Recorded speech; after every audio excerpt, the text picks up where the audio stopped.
Taylor. And I'm Jonathan. And we are back for round number 2 of the Q&A here at Elevate. So we've gotten some new questions and we want to make some clarifications from last time around. So, did you want to hop in? Yeah, sure. First question for you, Taylor. It was a follow-up on the low back stuff that you mentioned. I think you said cat cows or cat camels, and then I forget the other one that you mentioned, but could you demonstrate those 2 exercises for our listeners? Absolutely. All right, so as I referenced in our first Q&A, we're going to be doing some lower spine and upper spine and then full spine exercises that are going to help you to relieve some of that lower back pain that's so common to all of us. So all you're going to need is a little bit of floor space, preferably something soft, whether that be carpet, a mat, or something like that. We're going to start hands and knees here in a position we're all pretty familiar with. Quadruped is what I'll call it. So most of us have probably seen this cat camel, cat cow. It's called different things in the yoga world. But what we're doing here is moving the spine into flexion and extension. So we're loading it and we're unloading it. So we're going to start to do that slowly, always starting right here above the butt whenever we initiate movement. So I'm going to start coming up into that angry cat shape, trying to round my back as high up to the ceiling as I can.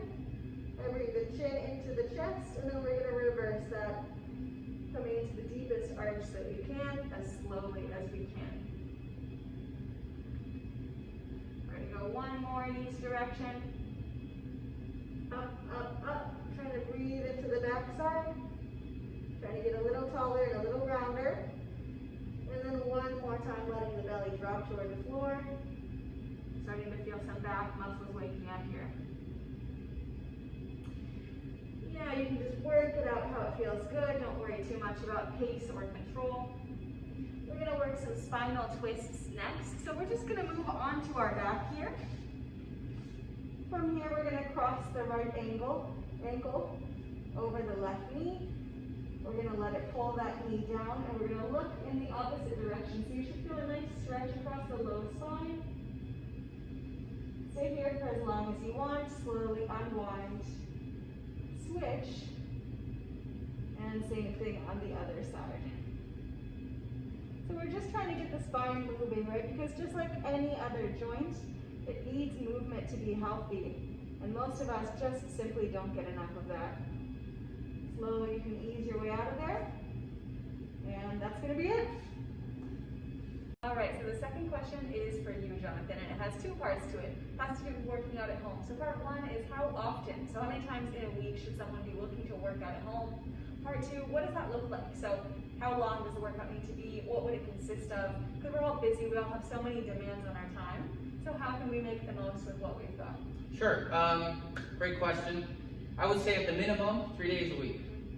If that's going to be the case, then you're looking about 45 minutes to an hour each session. Full body. And what a workout's going to look like for each of those days is probably going to be a pull exercise, a push, a core exercise, a hip joint exercise, and a knee joint exercise. So roughly what would that look like? A push-up, some kind of rowing, some squats, some deadlifting, some lunges for your hips, and some core accessory work that you like. If you do that in a 45-minute hour session, you're going to hit all the parts you need for your body to stay relatively in shape and relatively healthy during stuff at home, doing stuff at home. Makes sense. All right, Taylor, third question for you. It's about prioritizing and making the time for workouts. So if you have difficulty in building those habits to getting that workout in, how can someone do the things necessary to make it happen? Another really great question, Jonathan, right? Because the problem is usually not that we don't have access to the information. It's not that we don't know what to do. It's just putting it into practice in our daily lives, right? And that's because our days get away from us, especially when we're at home, right? If we've had to switch from working in a location where we have that environment that's contained and that's very specific. Now we're at home, there's 1,000 different things pulling at our attention. The day can get away, and then the last thing you're going to want to do at the end of the day, after you've worked, after you've helped the kids, after you've cooked, is going to be to get in a harder workout, right? So the secret to success is really to get it done early. So I like to set my day up at the very beginning. I list the 3 most important things, so whether that be work, personal, or workout in this case, I'm going to put those at the top of the list, and they're going to be the first 3 things that I get done.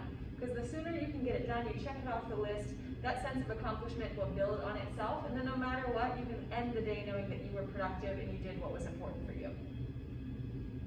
Good tips. I appreciate that. Yeah. All right, Jonathan, we got one more question for you, and that is, how often should someone be working out each body part? Yeah, so depending on your goals, right, people want to know how many sets, let's say, for example, in a week's time should you be getting in for, let's say, you want to work your glutes, or if you're anyone who wants to increase their bench, or whatever your goals are, right? There are numbers that we know scientifically and that are researched that are the appropriate amount of sets you should be doing over a week's time. We know the traditional bodybuilding style of like chest day and everything is just chest, and then they work out that once a week, right? But for general population, it's being recommended that frequency is going to be key. So 2 to 3 times a week at the minimum to hit a specific body part, and because of that, you're going to have to work with a certain amount of sets. And so what I mean by that is, research has shown that if you do anything beyond 25 sets within a week, it's kind of diminishing returns. You're not getting the value that you think you're getting by increasing, just doing sets upon sets upon sets of hip thrusts or glute bridges or push-ups. So the key is to keep it between 12 to 25 sets in a week, divide that up depending how many times you want to work out that muscle, and do the amount of sets that you feel for that session gets you to that goal. And then over the time in your program or whenever the weeks go by, you can increase your sets over time or increase the intensity of each exercise, each workout. Work smarter, not harder. Yes.